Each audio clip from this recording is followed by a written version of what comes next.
आगे देखो बच्चों, लिखिए निम्नलिखित प्रश्न के उत्तर 4-5 वाक्यों में लिखिए। किसी के लिए बिना टिकट सादे लिफाफे पर सही पता लिखकर पत्र बैरंग भेजने पर कौन सी कठिनाइयाँ आ सकती हैं, पता कीजिए। किसी के लिए अगर हम पत्र लिखते हैं और बिना टिकट के लिफाफे पर सही पता लिखेंगे और बैरंग भेज देंगे तो जो पत्र पाता है उसको फाइन यानी उसे रकम जो है दुगनी वसूल करके ही पोस्टमैन जो है डाकिया जो है उसको पत्र देता है। क्या चिट्ठियों की जगह कभी फैक्स, ईमेल, टेलीफोन तथा मोबाइल दे सकते हैं? कारण से लिखिए। पत्र जो काम करते हैं वह संचार का आधुनिकतम साधन जैसे फैक्स, ईमेल, टेलीफोन तथा मोबाइल नहीं कर सकता है, क्योंकि पत्र जो होता है उसको हम सहेज करके रख लेते हैं।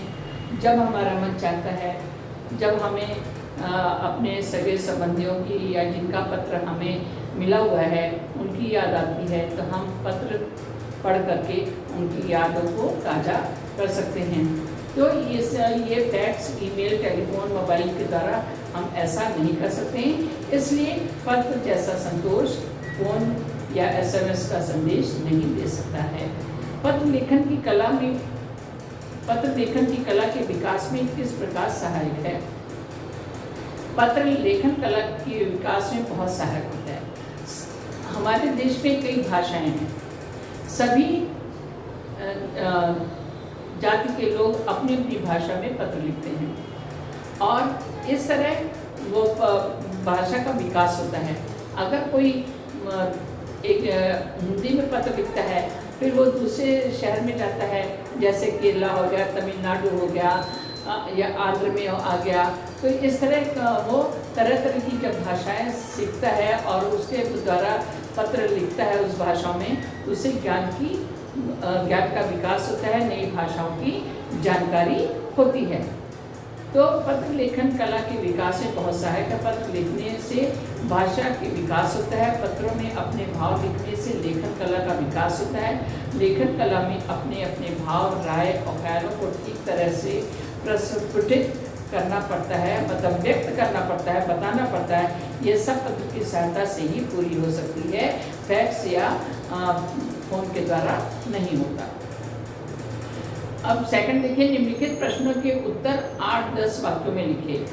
पत्र एक नया सिलसिला शुरू करते हैं और राजनीति, साहित्य तथा कला के क्षेत्रों में तमाम विवाद और नई घटनाओं की जड़ भी पत्र ही होते हैं।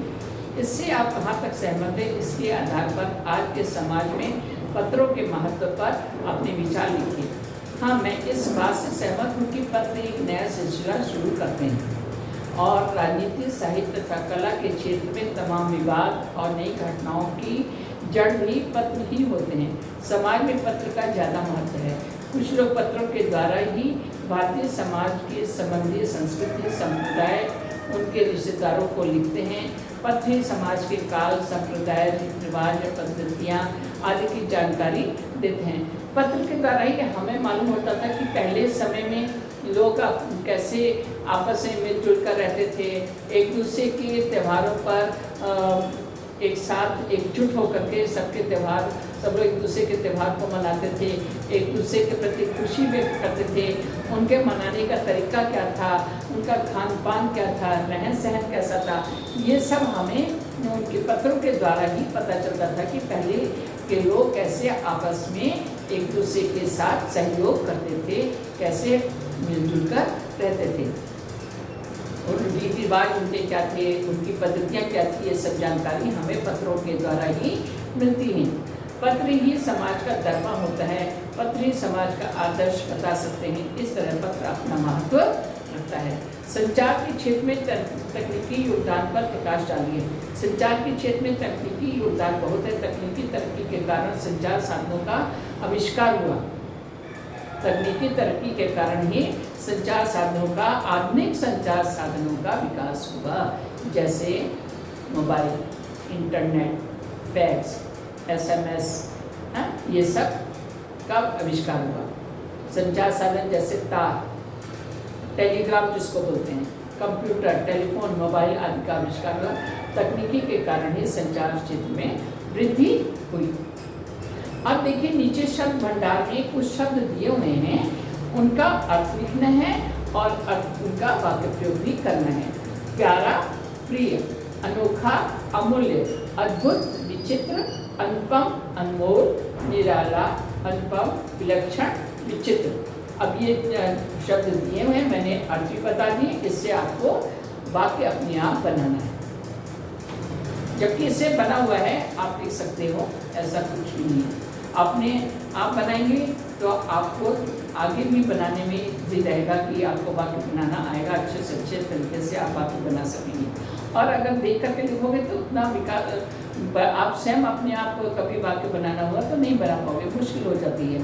तो इसलिए कोशिश ये करें कि किताब से ना देख करके मत लिखिए, आप स्वयं अपने आप उन शब्दों का वाक्यों में प्रयोग कीजिए। पत्रों का भाव सब जगह एक सा है। यहाँ भाव शब्द का तात्पर्य है अर्थ। अब नीचे दिए गए वाक्य पढ़िए और भाव का अलग अर्थ में प्रयोग कीजिए। अब आज टमाटर का भाव बहुत अधिक है। भाव का अर्थ यहाँ पर क्या है? कीमत, मूल्य। मेरे कहने का भाव समझो, भाव यहाँ तात्पर्य, अभिप्राय। अब अधिक भाव मत खाओ, मतलब अपना बहुत अधिक वैल्यू मत बताओ। तीनों शब्दों में, तीनों संदर्भों में भाव शब्द का अपने वाक्य में प्रयोग कीजिए। अब इनका अपने, हे भाई 1 किलो आलू का भाव क्या है? रमेश को कविता का भाव नहीं समझ में आया। राम अधिक भाव मत खाओ। अब भाषा की बात, किसी प्रयोजन विशेष से संबंधित शब्दों के साथ शब्द जोड़ने से कुछ नए शब्द बनते हैं, जैसे प्रशस्ति पत्र, समाचार पत्र। आप भी पत्र के योग से बनने वाले 10 शब्द बने, जैसे साहित्यिक पत्र, पत्र लेखन, पत्रवाहक, आदेश पत्र, प्रमाण पत्र, समाचार पत्र, कार्यालयी पत्र, शिकायती पत्र, प्रार्थना पत्र, संतावना पत्र। ये पत्र के प्रकार हैं, ये पत्र के प्रकार हैं कि इस तरह के पत्र लिखे जाते हैं। व्यापारिक शब्द व्यापार के साथ एक प्रत्यय लगाने से बना है। एक प्रत्यय के योग से बनने वाले शब्दों की पाठ्य पुस्तकों में खोज कीजिए। जैसे सामाजिक, समाज में एक प्रत्यय जोड़ दिया तो सामाजिक बन गया। आर्थिक, अर्थ में एक प्रत्यय लगा दिया तो आर्थिक हो गया। धार्मिक में धर्म प्लस एक धार्मिक, चारित्रिक, चरित्र प्लस एक चारित्रिक, नैतिक, नैतिक, वैधिक, वैज्ञानिक, ऐतिहासिक। इतिहास में एक लगाने से ऐतिहासिक, ऐतिहासिक बना है। औत्साहिक, भौगोलिक, पौराणिक, भौतिक, औद्योगिक। दो स्वरों की मेल से होने वाले परिवर्तन को स्वर संधि कहते हैं। जैसे देखो स्वर और व्यंजन, अब यहाँ पे आया है संधि, तो मैं आपको बता रही हूँ स्वर कौन से होते हैं। हम वर्णमाला पढ़ते हैं, वर्णमाला में अ, आ, ई, उ, री, ए, आई, ओ, औ, आ, ये आपका स्वर कहलाता है। और नीचे का से लेके हाथ छत्र ज्ञात है, ये आपका व्यंजन कहलाता है। य, र, ल, व, श, यहाँ तक आपका व्यंजन कहलाता है। और नीचे के जो छत्र ज्ञान या संयुक्त अक्षर आते हैं। तो स्वर क्या हुआ? आ से लेके आह तक। तो इनसे जो स्वर, छोटा आ प्लस बड़ा आ, बड़ा आ प्लस बड़ा आ, बड़ा आ प्लस छोटा आ, इस तरह करके जो बनते हैं तो वो स्वर संधि कहलाते हैं। तो इसमें दिया हुआ है, तो इसी कारण इस संधि को दीर्घ संधि कहते हैं। संग्रह प्लस आलय संग्रहालय, महा प्लस आत्मा महात्मा। इस प्रकार के कम से कम 10 उदाहरण खोजकर लिखिए। परम प्लस अर्थ परमार्थ, जन्म प्लस अंतर जन्मांतर, हिम प्लस आलय हिमालय, सिंह प्लस आसन सिंहासन, विद्या प्लस अर्थी विद्यार्थी, अभि प्लस इष्ट अभीष्ट, गिरि प्लस ईश गिरीश, भानु प्लस उदय भानुदय, वधु प्लस उर्मी वधुर्मी, मही प्लस इंद्र महेंद्र।